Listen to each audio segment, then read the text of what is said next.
And you and I are both greatly privileged because this evening we have the greatest experts in the world to talk to us about every one of those species, about their nature and about their status and about what we can do to help them. The first ape we're going to talk about is a gorilla. I was fantastically privileged 30 years ago to actually meet gorillas in Rwanda. And I dare say there are others here this evening who have had the same privilege. I would never have seen those creatures or got as near them as I did if it were not for one remarkable man and an extraordinary woman. The woman was Diane Fossey. The man was Ian Redmond. Ian, at the time, was a young researcher, and he was there to study some of the medical problems, some of the parasitic problems that gorillas had. But of course, in Rwanda, you have to do much more than that.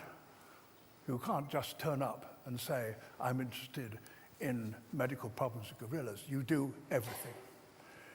And Ian Redmond not only did that study, but he looked after Diane Fossey, who was the great pioneer in gorilla research, who so habituated gorillas that they would tolerate people like me, and I dare say some of you, to be able to come close to a family group and not for those wonderful animals to think that you were an enemy, but to believe that you were their friend. As indeed Ian, above all, supremely, was and still is, because he's one of the guiding lights and driving forces in Ape Alliance. Ladies and gentlemen, welcome Ian Redmond.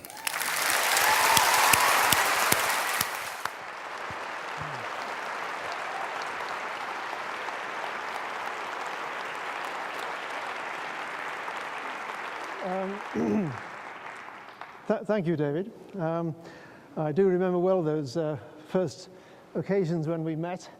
I was a gopher, and I was told to go for the BBC because they were coming to film the gorillas, but it was at a tumultuous time, just after Digit had been killed.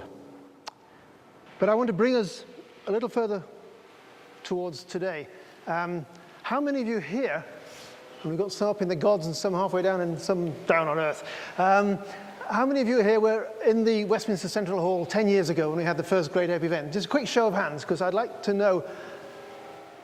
Right, there's a fair representation, but lots of you weren't. So we can cover some of the same ground, but we only have all these experts that David is about to introduce. We only have 20 minutes each. So I must be succinct and get this going. Wonderful. So, hope for gorillas. It's important to recognize individuals, and I think throughout this talk, some of your speakers will be telling you life stories. This is Chimanuka.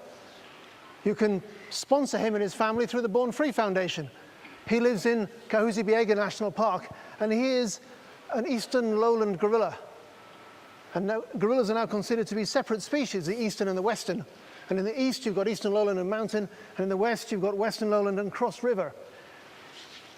10 years ago, when we had the big event in Westminster Central Hall, it was to launch a campaign that we called 2001 An Ape Odyssey, with apologies to and the support of the late Sir Arthur C. Clarke, who was a big supporter of what was then the Diane Fossey Gorilla Fund Europe, that's now the Gorilla Organization. And you'll notice the guy in the middle has done quite well for himself too. Vince Cable was one of the cross-party group of MPs that came with us to deliver this giant postcard to 10 Downing Street, pointing out to the then Prime Minister, Tony Blair, that if he didn't act then, when his son Leo, his new baby boy at that time, Leo, grew up and got the vote, there might not be some of the kinds of apes that there are today. So 10 years on, how are we doing? Well, as a result of the British government's support for a UN-led partnership called GRASP, we're a bit better off in some respects. I'm going to give you quite a bit of good news tonight, but I'm also going to be very realistic about the problems that we face. But we are not without hope. So the GRASP partnership evolved. And it's a new kind of partnership. The UN get very worried when they have to deal with non-governmental organizations, usually because the NGOs are criticizing them. But GRASP pioneered a new kind of partnership which was kind of legitimized the following year in 2002 as a Type 2 partnership between governments, NGOs, and UN bodies. GRASP organized the first intergovernmental meeting on great apes at ministerial level in Kinshasa in 2005. And the architect behind GRASP is at the lectern there, Rob Hepworth, who was a British civil servant and then went to UNEP and then to the Convention on Migratory Species. Rob has had a huge influence on the way that governments perceive great apes, which is fantastic because governments take decisions that affect the future of great apes. And when I went to work with Diane, the government was just a bit of a nuisance. You had to go down there every so often and get a piece of paper stamped, but you had basically as little to do with them as possible, and they weren't particularly interested in what you were doing up in the mountains. So there wasn't much communication. Happily, things have changed.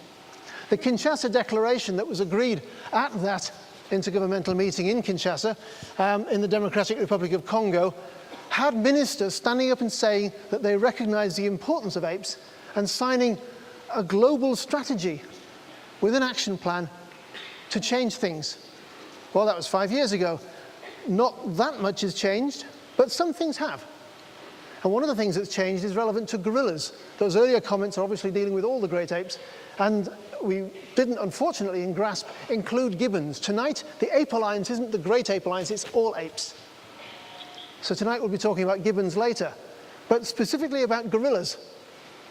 In 2007, the gorilla range states, the countries with gorillas, all 10 of them sent representatives to Paris to sit around a table and hammer out a gorilla agreement under the Convention on Migratory Species. Now, any biologists in the audience might be a bit surprised to hear the word gorilla and migratory in the same sentence, because gorillas are not what we would normally call migratory, but they do cross international boundaries on a predictable way, on a predictable basis, which means that under the terms of the convention, you can regard them as migratory, and gorillas are listed under the CMS, and that's why the CMS last year, to publicize this new legally binding treaty between the 10 countries, called 2009 the UN International Year of the Gorilla. And I was very flattered to be invited to be the ambassador for the UN International Year of the Gorilla, which again, two words you wouldn't expect in the same sentence, Ian Redmond, an ambassador, other than perhaps Ian Redmond was late for the meeting with the ambassador, or Ian Redmond embarrassed the ambassador by chatting up his daughter. Either way, giving a title which, particularly in Francophone Africa, they take titles very seriously. When I walk into a room in Francophone Africa, it's Your Excellency. I particularly enjoy getting off the back of a motorcycle taxi covered in muck and going in and saying, hello, I'm Ambassador Ian Redmond. So, the Year of the Gorilla tried to raise the profile of gorillas as if they needed that additional push. My other colleagues would say, what about the other apes? But in this case, we were trying to promote the cause of gorillas and increase the flow of funds to pay for their better conservation. I traveled across Africa trying to visit all of the 8 countries. I got to 8 of them, and 7 of them let me in. So it was an interesting journey. Some of it on the back of motorcycles, getting very dusty. Some of it overtaking other 2-wheeled vehicles. This is a form of transport in eastern Congo. They're homemade wooden scooters, and very often what they're transporting is this. This is forest. It's gorilla habitat, nicely bagged up on the side of the road, ready to be taken to a city. Because if you live in a city in Africa, there's no piped gas, and if you can't afford cylinders of gas, and you haven't got electricity, you depend on charcoal to cook your food. So charcoal is being sucked into the cities to provide basic household fuel for families. So profitable is it in eastern DRC that during the Civil War, certain charcoal barons were making millions of dollars every year. And when peace was restored to some extent, and the conservationists bravely tried to regain control of the park, the charcoal barons hired someone to send a very clear message: don't mess with our business. And this is one of the spectacular photographs by Brent Sturton, of a silverback killed not for meat, because people in this area don't eat gorilla meat, not for his babies. There is still some illegal trade, but on this occasion it was just to make a political point. So it sounds like not that much has changed since Diane was trying to hold back the tide. These are the two sides of Diane's work. The gentle, trusting relationship that she developed and taught us how to adopt when approaching gorillas and making friends with gorillas and being accepted as an honorary member of a family, and the hard-nosed law enforcement, which isn't the job of a visiting researcher. But Diane felt you couldn't be in a forest to do one thing and ignore what was going on around you. She was an activist in that sense. And she and those who worked with her organized and ran anti-poaching patrols to do the job that the government park guards were paid to do but didn't do at that time. Happily, things have moved on. These are now some of the best protected parks in the world, and mountain gorillas are the only kind of ape whose numbers are known to be increasing. Increasing from a very low base. We think there are about 700 and something. There's just been a census, but the results haven't been released yet. So expect any time now a news story about how many mountain gorillas there are in these two little pockets of forest. This is what I would call end game conservation. All you've got left is a little island, and you're doing your darndest to protect it. And the level of money that comes in to protect these forests is enough. So the numbers are increasing. Fantastic. I mentioned life stories. Titus was the first gorilla I saw in 1976. He died last year, but of old age, having been the most successful silverback ever documented in the wild. So what a fantastic story. And his life is a tribute to all those who have participated, either by sending a tenner to the Fauna and Flora International, or to the gorilla organization, or to any of the bodies working there to protect the gorillas, or anyone who's been on holiday there, because we have this much better appreciation of gorillas. See how this female is selecting a nice bunch of sedge flowers, and having picked a bunch, admire it, and then what else would you do with a bunch of flowers but stick it in your mouth? Each kind of gorilla food plant is prepared into little handfuls differently, and the young gorilla in her lap, being showered with bits of sedge flowers, is observing the methods. And this is a part of gorilla culture. And if you go to Rwanda or to Uganda, you can observe that for an hour from a safe distance of about 7 meters, and you do your utmost to maintain that distance because you might be carrying a virus that could be serious for the gorillas, so you try to minimize contact, but you have these fantastic experiences. And the proof of the pudding in conservation is, what's the bottom line? There are more young being born in habituated groups, whether for tourism or for research, than there are in unhabituated groups of mountain gorillas. So something is going right there. The Mountain Gorilla Veterinary Project can intervene with habituated gorillas. If somebody gets caught in a snare or is ill by human agency, they can save their lives. This has changed the economy of the region. This bunch of apes, and all the other apes who want to go and see them, we're all apes obviously, bring in serious money to Uganda, similar figures to Rwanda. I'm not going to go through the list, you can read it, but millions of dollars just on the permits, and hundreds of millions on the other things that people spend money on, the hotels, the vehicles, and so on. And the revenue sharing means that the communities that live around these visited parks benefit too. So that's fantastic. That's one of the big success stories. Makes this man very happy. This is Ambassador Redmond meeting the Minister of Tourism and Wildlife and Antiquities in Uganda, Serapio Rukundu. He's happy because tourism is one of the major foreign currency earners for Uganda, likewise in Rwanda. And when the war finally, when security returns to Eastern DRC, you can be sure that that will happen there too. But I mentioned that there are 10 countries with gorillas. There's a map. This was an article last year in Wanderlust magazine, which lists the countries that have gorillas and what sort of a chance you have of seeing them if you go there. You can go and see gorillas in other countries, but your chances of a kind of contact that you have in Rwanda are very slim. But there are places where you can watch gorillas from a hide on the edge of a clearing and sit and not have your 1 hour limit. You can sit there all day with a gin and tonic in one hand and a pair of binoculars in the other. My kind of wildlife watching. Western lowland gorillas were thought to number about 96,000 when we had the meeting 10 years ago. But a couple of years ago, researchers from the Wildlife Conservation Society came up with this extraordinary discovery that a swampy area where they thought weren't many gorillas was actually home to the most dense population of gorillas on the planet. And so we now think that there are probably somewhere between 150 and 200,000 western lowland gorillas, many of them living in this area. The drawback is gorilla numbers are declining not just because of what humans are doing, but also because of diseases, in particular Ebola. And if Ebola were to sweep through that dense population, you can imagine an epidemic does much better in a crowded room. That's why if any of you have got flu, you're sharing it with everybody. Thank you. But if you did that to a population of gorillas, you might be the agents of their doom. Now, these young gorillas are actually on their way back to the forest. I mentioned 10 years ago the Aspinall Foundation's pioneering work putting orphan gorillas back into the forest. And the good news is that they've now had 10 births in these free-living gorillas who are now living wild in the forest. But those orphans are there and they continue to be confiscated by the authorities primarily because of the bushmeat trade. And you're all, I'm sure, very familiar with Carl Aman's shocking image. Last year on my travel across Africa, I visited the Point Noir bushmeat market.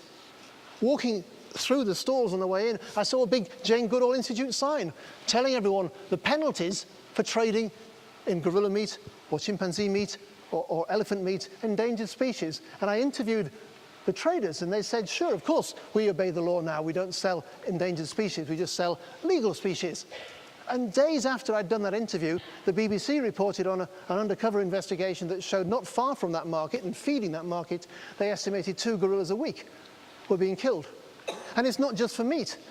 Traditional African medicine uses bits of ape as part of the medicine or charms. So there are deep cultural problems that we have to overcome if we're going to ensure that they survive. As Africa opens up, and roads that extract timber provide also an avenue for extracting bushmeat, there's less and less forest for the apes to feel safe in. And in 2002, GRASP commissioned a computer modeling exercise that estimated that by 2030, only 10% of Africa's forests would be free of human impact. And in Southeast Asia, as you see, only 1% was estimated. And then 5 years later, they redid the figures and found that in Southeast Asia, they're going to reach that 1% level by 2020. So the speed of deforestation and destruction is actually increasing rather than decreasing, despite the new understanding of why these forests are so important on a global level. You show that little animation to someone who lives in one of these dark areas where human impact is anticipated to be heaviest, and they're quite shocked. They don't want to see their green habitat completely destroyed, but they do want to make a living. And you can't blame the guy with the chainsaw. If you have tropical wood in your garden furniture or in your window frames, you're the one who's paying him. And I'm in the same. I go to the garden centres, I do my best to find the certified timber, but the demand for tropical timber is what's paying him, and the wood is primarily being exported. The valuable timber is not for local consumption. It's on its way to ports. So in that introduction, you had the concern for individual animals, their life stories, their welfare, and that's what the confiscating and looking after orphans is all about. And then we have the concept of protecting species and their habitat. But I want, for the rest of this brief introduction to this evening, to lift your mind from those 2 levels to a 3rd level of conservation. What are these species for? They're not just ornaments. Maybe some of you believe that God created them and plonked them there so that we have something nice to look at on our holidays. But even God put them in a system where they play a role. So whether you believe in creation or evolution, they're doing something there. And the men who put their lives on the line, literally dying for the conservation cause, are the rangers on the ground in Africa. And it's the support of NGOs that often provides them with the uniforms and the boots and the vehicles to do their job. And what they're doing is trying to ensure this continues. This is Muguruka. Muguruka is a one-handed silverback. He lost his hand in a snare as a child, but he manages. His father's some kids. He's never managed to keep a group very long. You'll know this if you follow the Muguruka family through the Born Free adoption scheme. But what he's doing here is eating Myrrhianthus fruit. Myrrhianthus fruit is very tasty. It grows tall, in tall trees, and the silverbacks will climb up to the top of the trees. And if you've spent the day eating Myrrhianthus, whether on the ground or at the top, the next day, as you follow them, you can't help but notice that their dung is full of seeds. That's functionally what gorillas are for. Never mind, I mean, of course they're intelligent, wonderful, non-human beings, but their role in the forest is a seed dispersal agent. Right now, in Cancun, in Mexico, our government's negotiators are sitting with the negotiators from every other government on the planet, trying to hammer out an agreement on REDD, R-E-D-D, plus. This will be talked about later, I'm sure, because Jane is a big supporter of REDD. And the plus stands for these co-benefits, biodiversity, livelihoods, rainfall, that come from forests. But the impetus is the fact that we, as a culture, are pumping fossil fuel into the atmosphere, raising the level of CO2 to such an extent that the whole planet is changing.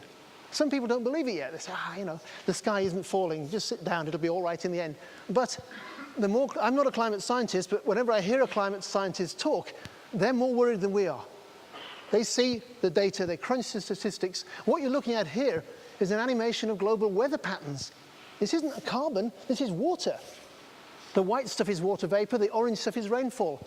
And if you pick a bit of orange and follow it, you'll see that actually, this is, where are we?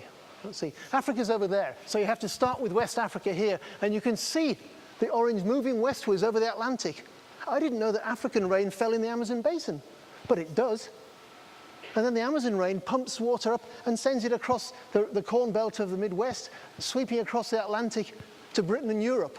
Our farmers are growing crops with rain that is pumped by the tropical forests, but as yet there is no international mechanism to pay for those forests to be protected. And we have to change that. We have to, not because we want to save gorillas, although obviously we do, and other species that live in those forests, but because we all depend on those forests. This is what the New Scientist thought. The world, if average global temperatures, and that's average, so some of them are going to go down and some of them are going to go more, but if average global temperatures go the way that we're worried about, Africa's rainforest belt is gone. The Sahel is getting a bit greener. The Amazon basin, gone. Southeast Asia, gone. This is what the Met Office put out. I was looking for a nice scientific map. This is animated, so if you go online you can find it. But it's terrifying because all the effort that we've been putting in over the past few decades to protect gorillas and other species against the traditional threats are absolutely no good if it stops raining. You can have the best anti-poaching team in the world protecting the best protected national park, and if the rain stops falling, the trees will die. And these children will have a pretty rotten future. So you need to educate the children to understand why the forest is important. And that's why perhaps one of the most exciting recent developments, I've got to tell you about this, these are brand new pictures just back from Uganda. Is Madeline in the house? Madeline? She may be just very shy. Madeline Westwood, who runs the Great Ape Film Initiative, has just been taking this pedal-powered cinema. It's a bicycle that generates enough power to power a small video projector and speakers, so even where there's no road, let alone electricity, you can get a bike up there and explain to a village by showing BBC documentaries. The BBC have given us some of David's films, which help them to understand the ecology of the forests that all these foreigners want to come and see. And this was actually this morning's email download. At the heart of REDD, a role for local people. The guy who currently gets paid for cutting down trees needs a job. It's no good saying, well, we're not going to buy your wood. We're going to continue buying wood from somewhere because of the appetite for wood. But we need to find alternative livelihoods, and perhaps helping train people to monitor the forest, to work out how much carbon there is in the forest, to collect data on which species are present.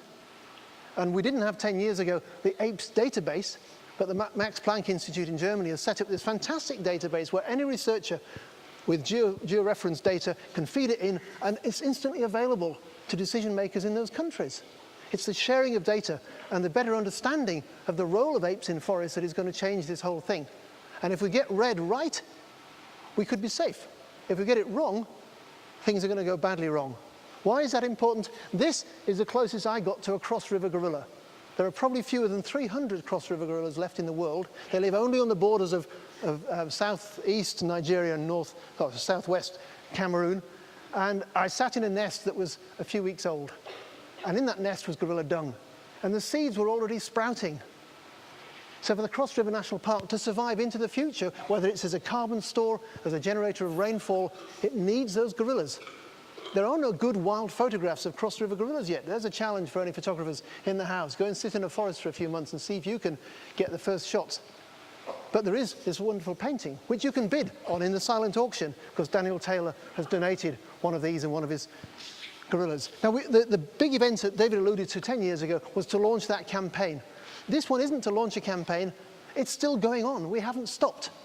So I don't normally give homework in public lectures, but I am tonight. When you get home, go to theyworkforyou.org, or if you know who your MP and your MEPs are, just write to them. Keep the pressure on, because politicians represent your views, and if you don't tell them what you think, how can they do that? I want you to be more active. Last week I took this giant letter, it's actually just an ordinary sized letter inside a giant envelope, to Downing Street. Unlike last time, they wouldn't let us in because we had apes in costume. They obviously think it would lower the tone if people in fancy dress came in front of number 10. So we stood outside, and Dave the policeman had his picture taken with us, and we were on electric scooters because electric scooters are pointing out that it's all part of the same problem. If we're reducing our carbon emissions, we can help protect the rainforests from here. And so it's something that we can all do. That's pretty much all I'm going to say. I'm surprised I haven't had... Stop! Yes, okay, there is a sign saying stop. So I've filled my time, and I will thank you for your attention and try and find the next speakers. Okay.